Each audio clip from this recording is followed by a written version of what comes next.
देश रहेगा भारत। अब आज की जो क्लास है वो यहीं से शुरू होती है, ठीक है। अब आज का जो हमारा टॉपिक है वो है महिला सशक्तिकरण, वुमेन एम्पावरमेंट, ठीक है, वुमेन एम्पावरमेंट। तो फिर मैं समझा रहा हूं, मैं सबसे बड़ी बात है यूपीएससी ने सिलेबस में कहीं पुरुष सशक्तिकरण के बारे में बात तो नहीं की है, ठीक है, महिला सशक्तिकरण। तो महिला के बारे में यूपीएससी ने बात क्यों की? बोले बहुत दिल वाला है, बहुत नरम दिल का यूपीएससी है, ठीक है, फीमेल्स के प्रति उसके मन में बहुत करुणा है, इसलिए टॉपिक रख दिया। बताओ बताओ बताओ, सब देखे कितना लिंक कर पा रहे हो? यूपीएससी सोच रहे हो कि हलवा है ना, आ जाओ।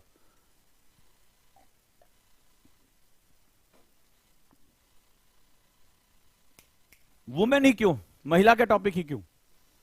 हम तो जेंडर न्यूट्रल सोसाइटी की बात कर रहे हैं। अभी मत कहना सर आगे लेके जाना है, ठीक है, बताओ बताओ। हाँ, गुरुकुल की डेट 10 मई है, गुरुकुल 10 मई से शुरू हो रहा है रजिस्ट्रेशन, उसके एडमिशन क्लोज होने वाले हैं। ऑफलाइन क्लास के लिए भी सब बताऊंगा क्लास के अंत में। ऑफलाइन क्लास नोएडा में शुरू हो रही है, उसके लिए आप आ सकते हैं। हाँ, इकोनॉमिक ग्रोथ के लिए, शाबाश। चलो चलो बताओ, मुंह में जो दही जमा हुआ है बोलो, कई लोग तो बोल ही नहीं रहे। कभी सोचा महिला सशक्तिकरण क्यों रखा? पुरुष सशक्तिकरण की भी तो जरूरत है कई जगह। अब देखो आशा बोल रही वुमेन इज द बेस्ट। अच्छा, ये खुद है अपना तमगा लेके बैठी, मतलब मैन इज द वर्स्ट तुम्हारे हिसाब से हुआ।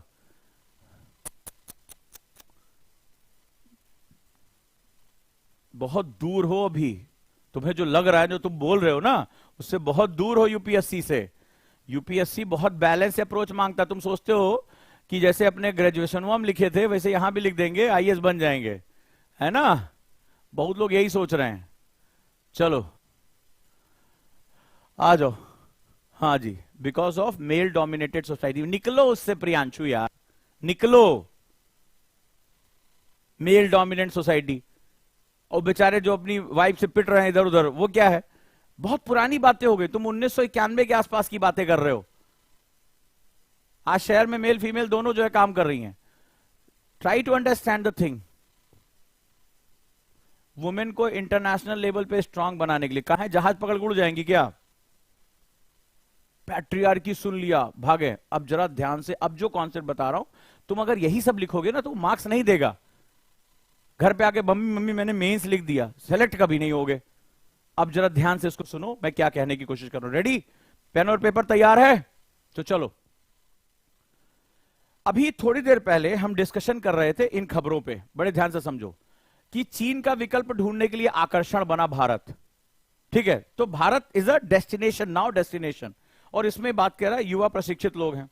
दूसरा, सबसे तेजी से बढ़ने वाला देश रहेगा आईएमएफ। ये दोनों खबरें इकोनॉमी की जान है, ठीक है, इकोनॉमी की जान है। अब जरा ध्यान से समझो कि मैं क्या कहने की कोशिश कर रहा हूं। जब हम वर्ड इकोनॉमी यूज करते हैं, आज जो बता रहा हूं उसकी गहराई को समझिए कि ये सब कॉन्सेप्ट जल्दी सुनने देखने को नहीं मिलते हैं। तो जब हम इकोनॉमी की बात कर रहे हैं, ठीक है, तो इकोनॉमी में सब कोई लेबर होता है, लेबर, क्योंकि यही लेबर एम्प्लॉयमेंट के लिए जाता है और किसी भी देश को इसी हिसाब से नापा जाता है। तुमने देखा होगा रोजगार का मुद्दा, फलाना मुद्दा हमेशा बना रहता है। तो इकोनॉमी के लिए हर चीज लेबर है, ठीक है, हर चीज लेबर है जो काम कर रहा है। इकोनॉमी इसी पे कोर करती है, ठीक है, इकोनॉमी इसी पे कोर होती है। तो अब पहली क्लास से जोड़ना शुरू करो, जो जो मैंने तुम्हें बताया। बड़े ध्यान से गहरी बात समझना कि ये जो है श्रमिक हो गया। मैं भी एक श्रमिक हूं, मैं शिक्षा दे रहा हूं, ठीक है, हर कोई एक श्रमिक है। कोई इंजीनियरिंग का काम कर रहा है, कोई डॉक्टरी का काम कर रहा है, तो ये सारे के सारे श्रमिक हो गए। इकोनॉमी केवल इन्हीं को, जो लोग श्रम करके योगदान दे रहे हैं, जैसे मैं योगदान दे रहा हूं, मैं अपने यहां 150 लोगों को नौकरी पे रखता हूं, तो ये क्या है? ये मेरा योगदान है अर्थव्यवस्था के लिए। मैं अपनी आय, इतने लोगों की आय, आप लोग आगे आईएएस बनेंगे तो आप भी क्या होंगे? श्रमिक ही होंगे। इसमें भी हर श्रमिक जो योग्य है, मतलब जो काम कर सकता है, काम करना जो है, अब उसमें जो लोग काम करने योग्य हैं, जिनको काम मिला हुआ, वो एम्प्लॉयमेंट का साथ हो गया, वो रोजगार के रूप में हो गया। क्लियर है यहां कॉन्सेप्ट? अब मैंने आपको बताया था कि किसी भी देश को समझने के लिए देश और काल, ये दो इंपॉर्टेंट कॉन्सेप्ट होते हैं। किसी को भूला तो नहीं कि किस टाइम जोन में है और किस ज्योग्राफिकल क्लाइमेटिक जोन में है। आप चीजों को जोड़ो, बार बार बोलूंगा तो और अच्छे से जुड़ जाएगा। अब जरा ध्यान से देखो, अब हुआ क्या कि जैसे तुम्हारे यहां जाति प्रथा है, ठीक है, जाति प्रथा कुरीति के रूप में, लेकिन अमेरिका में है, अमेरिका में जाति प्रथा है। किसे मान लो कोई हमारा जनवा आया तो जनवा के नीचे बिठा दिए, तुम खटिया पर नहीं बैठोगे जनवा, दूसरा कप लेकर आओ। ये तुम्हारे यहां हो रहा है, अमेरिका में तो नहीं हो रहा है ना। उनके यहां काले गोरे का है, हमारे यहां तो सब लगभग हमारे कलर के हैं। काले गोरे का हमारे ज्यादा झगड़ा ही नहीं है, थोड़ा बहुत 19-20 है, जब तक कॉलेज वॉलेज में है तो फेयर एंड लवली के चक्कर में और जो है फेयर एंड हैंडसम के चक्कर में पड़ेंगे, वो थोड़ा बहुत टीवी के प्रभाव में, नहीं तो हमारे सब ऐसे ही हैं, हमारे जैसे, ठीक है, कोई दिक्कत नहीं है। अब जरा ध्यान से सुनो, तो इकोनॉमी को कॉमन ग्राउंड चाहिए डिस्कशन करने के लिए। तो उनके यहां रेस है, तुम्हारे यहां रेस नहीं है। आपके यहां जाति प्रथा है, वहां जाति प्रथा नहीं है, ठीक है। ऐसे ही धर्म का आधार हो सकता है। तो अलग अलग देशों में अलग अलग सिस्टम चल सकता है, लेकिन इकोनॉमी एक कॉमन परिभाषा कैसे तय करेगी? बड़ी गहरी बात बता रहा हूं, और समझ में आए तो मुझे कमेंट में जरूर बताना कि सर मजा आ गया और कुछ नया मिला है। अब सभी देशों के लिए अलग अलग नियम तो नहीं बनाए जा सकते इकोनॉमिक के, एक यूनिवर्सल नियम बनाना है, ठीक है। तो अब जरा हम यहां बात करें, तो यहां पर जो कॉमन विभाजन सभी देशों में मिलता है, चाहे वो किसी धर्म को मानते हो ना मानते हो, चाहे वो रेस में हो, नजातीयता में हो, पैट्रियार्कियल हो, मैट्रियार्कियल हो, कोई भी सोसाइटी हो, चाहे वो जाति आधारित हो, वर्ण आधारित हो, नस्ल आधारित हो, नजातीयता आधारित हो, किसी भी समाज में कोई विभाजन हो, लेकिन दो विभाजन प्रकृति ने बड़े कॉमन दिए हैं, एक मेल और दूसरा फीमेल, यानी स्त्री और पुरुष, जो कि सभी राष्ट्रों में बराबर जा सकती। गहरी बात है, समझते जाना। तो लेबर को मैं अलग अलग देशों की संस्कृति और जाति और धर्म के हिसाब से अलग अलग डील कर सकता हूं, लेकिन जो कॉमन डिवीजन होंगे वो महिला और पुरुष के होंगे। यस या नो? यस या नो? ये जो श्रमिक की, जो यहां पर निर्मला सीतारमण जी ने कहा, ये जो लाइन लिखी है कि भारत में युवाओं की बड़ी कुशल और बड़ी प्रशिक्षित युवाओं की संख्या है और भारत वैश्विक सप्लाई चेन की ओर बढ़ रहा है, ये इसमें जो इन्होंने स्टेटमेंट दिया है, इस स्टेटमेंट की गहराई समझो अब कि क्यों यूपीएससी ने इसके लिए अलग टॉपिक रखा। यानी यहां पर दो डिवीजन है, मेल का डिवीजन और फीमेल का डिवीजन, ये सभी के लिए कॉमन है, चाहे ईस्टर्न ब्लॉक हो, वेस्टर्न ब्लॉक हो, कोई भी हो। अब जरा ध्यान से देखो, तो मुझे अगर इकोनॉमी को इनहेंस करना है, जो कि हर राष्ट्र में, ये पीछे से जो लिखा है आईएमएफ ने बता दिया भारत प्रगति करेगा, तो इकोनॉमी में मुझे लेबर के ऊपर सारा खेल खेलना है, खासतौर पे एशियाई कंट्री के लिए, जो श्रमिक जो बी लेवल पे हैं उनके लिए काम करना, जो आपको कल मैंने समझाया था। अब लेबर में हमारे पास दो डिवीजन है, यानी लेबर जितना ज्यादा इनहेंस होगा उतना ही ज्यादा तुम्हारी इकोनॉमी में उसका पार्टिसिपेशन बढ़ेगा, स्किल वैल्यू एडिशन बढ़ेगी, मूल्यवर्धन बढ़ेगा। तो तुम्हारे यहां दो डिवीजन है, फीमेल और मेल का। अब तुम्हारी सोसाइटी जो है, इंडियन हमारी सोसाइटी जो है, वो पैट्रियार्कियल सोसाइटी है, कई कारणों की वजह से पितृसत्तात्मकता है, यानी पुरुष को ज्यादा पढ़ने का मौका मिल रहा है, परिवार में उसको ज्यादा वरीयता दी जा रही है, महिलाओं की जल्दी शादी हो जा रही है, घर के अंदर रहना है, पर्दा प्रथा, बाल विवाह, ठीक है, धार्मिक कारण, जातीय कारण, तमाम तरह के कारण मिले हुए। अवसंरचना का विकास ना होना, लड़कियों के लिए कई बार अच्छे स्कूल में चली भी जाती है, स्कूल में तो वहां टॉयलेट फैसिलिटी नहीं है, सुरक्षा नहीं है, there are lot of reasons, वो चाहे ज्योग्राफिकल हो, पॉलिटिकल हो, सोशल हो, इकोनॉमिकल हो, किसी भी तरीके का कारण हो सकता है। तो होता क्या है कि जब ओवरऑल आप इकोनॉमी को देखते हैं तो मेल पार्टिसिपेशन तो है लेकिन फीमेल पार्टिसिपेशन कम है।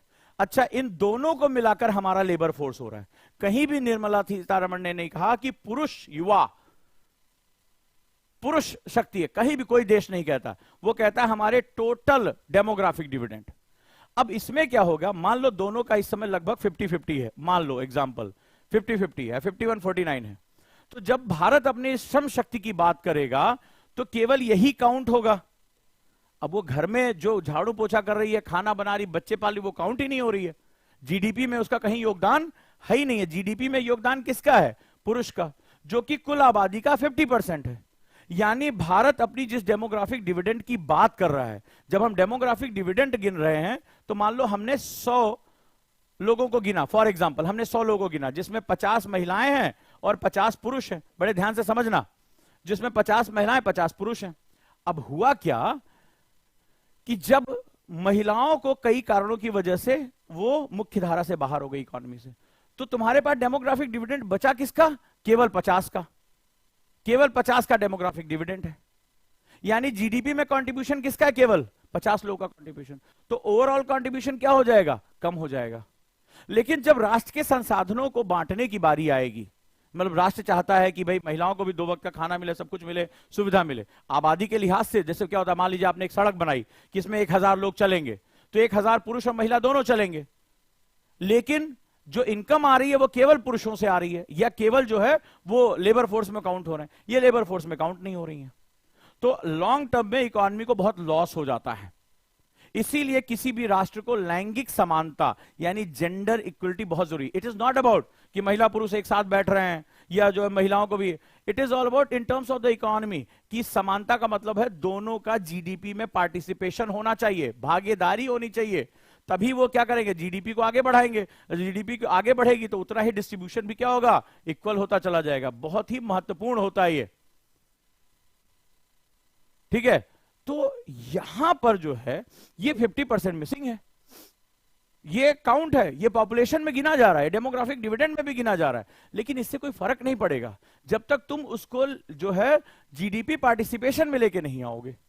तो सशक्तिकरण का मतलब होता है, जैसे एक बच्ची ने लिखा शिक्षा होना जरूरी है। बहुत से, मैं अपने कई रिश्तेदारों को जानता हूं जहां पर शादी से पहले वो लड़की पढ़ी लिखी थी, शादी के बाद उसको घर में बिठा दिया, अच्छा भला टीचिंग का जॉब करती, बोले हमारे यहां लड़कियां घर के बाहर पैर नहीं, बहू हमारे घर, हम बहू की कमाई खाएंगे क्या? इस तरह की बातें होती है वहां पे, बहू की कमाई खाएंगे क्या हम? वो पढ़ी लिखी है क्या? पढ़ा लिखा होने से जीडीपी पार्टिसिपेशन हो जाएगा? और बहुत सी ऐसी महिलाओं को जानता हूं बिल्कुल पढ़ी लिखी नहीं है, डलिया बना रही, टोकरी बना रही है, बेत की जो है कुर्सियां बना रही है, बेच के पैसा कमा रही है, अचार बना रही हैं। और बहुत सी ऐसी है जो पढ़ लिख के अचार डाल रही है अपनी शिक्षा का, बच्चे पाल रही है घर के बाहर। बोलो मैं गलत हूं तो? मैंने तो अपनी आंख के सामने देखा है, तुमने नहीं देखा तो तुम दूसरे ग्रह से आए हो, अपने ग्रह का पता करो, गलत ग्रह पे आंसर राइटिंग क्लास कर रहे हो। तो सिंपल सा बात है कि मुझे इस पार्टिसिपेशन को बढ़ाना होगा, ठीक है, चाहे वो स्किल देके बढ़ाओ, अवसर देके बढ़ाओ, रोजगार देके बढ़ाओ, शिक्षा देके बढ़ाओ, मौके देके बढ़ाओ। और ना पढ़ी लिखी हो, कुश्ती कर रही है, पटक के मारेगी तुम्हें भी और पैसा भी कमाएगी। बहुत सी हमारी रेसलर जो बच्चियां हैं अच्छा कर रही हैं, कबड्डी खेल रही हैं, क्रिकेट खेल रही हैं, है ना? नहीं पढ़ी लिखी तो क्या हुआ, तुम जाके भिड़ लो, पटक के मारेंगे, ऐसा धोबी पाट की उठने बैठने में दिक्कत होगी। तो इट इज, ये बहुत सिंपली कर देता है, अरे पढ़ाना लिखाना जरूरी है। I am talking about the GDP participation. थोड़ा ऊपर आओ, ठीक है। जो अंगूठा चूसने वाले बच्चे होते हैं ना, उस तरह से बिहेव मत करो। हमारे यहाँ पैट्रियार्की है और लड़कियों को पढ़ाना जरूरी है, तो पढ़ाने के बाद कहाँ है जो है वो घर में बिठा देते हो। जो जीडीपी में पार्टिसिपेशन जरूरी है, जीडीपी में पार्टिसिपेशन जरूरी है, उनको खेल खिलाओ, वो स्किल्स डेवलप करें। If they are earning something, और अर्निंग कैसे होती है इकोनॉमी में? अपना श्रम देकर, अपनी स्किल देकर। जैसे मुझे पढ़ाने की स्किल है तो मैं अपनी स्किल आपको दे रहा हूं,